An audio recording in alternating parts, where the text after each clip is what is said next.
আজান দিয়ে দিয়েছে, টাকা পরে এসে গুনবানে, আগে নামাজটা যাই পড়ি আসি। আজকে নামাজ পড়ি যা, তারপর দেখতেছি। ভাইয়া আমার একটু মোবাইলে লোড দিয়ে দেন তো। ভাই এখন নামাজের সময় গেছে, এখন আমি পারবো না, আমি এখন নামাজ পড়তে যাবো, আপনি নামাজের পরে আসেন। আরে ভাই আপনি কেমন দোকানদার যে আজানের সময় বেচা কিনা করবেন না?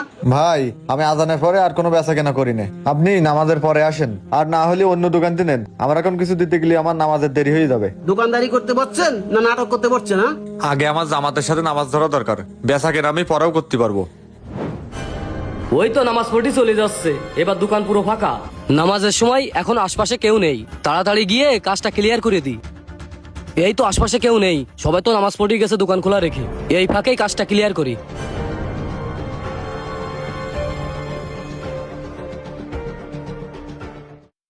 কই রে, সে টাকার বেন্ডেল কই? এই তো পাইছি, এই সুযোগে টাকাগুলো নিয়ে নি। ওরে বাবা, মেলা টাকা পাইছি। এই কিরা আসছিস রে, তাড়াতাড়ি পলাই, নাই ধরা খেয়ে যাবানে।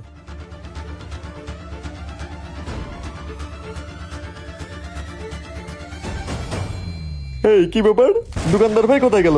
তাড়াতাড়ি একটা মাল লাগবে, দরকারের সময় কিছুই দ্রুত পাওয়া যায় না। দোকান খোলার কি কোনে গেল, নামাজ পড়তে নাকি? এখন আবার কিরা আসলো এই টাইমে? তাড়াতাড়ি ভালো করে বলাই।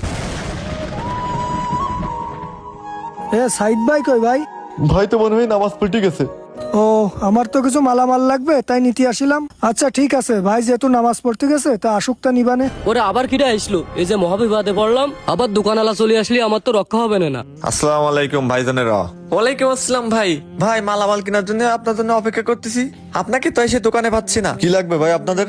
ভাই আমি অনেক টাকার মাল নেব, তাই আপনার জন্য অপেক্ষা করছিলাম। আচ্ছা ঠিক আছে ভাই, দিচ্ছি।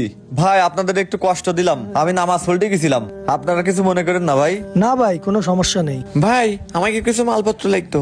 আচ্ছা দিচ্ছি, আপনি কি নেবেন? আল্লাহ রে, দোকানদারও চলে আইছে, এ কি বিপদে পড়লাম। হে অনেক খিটা রে। এ খিটা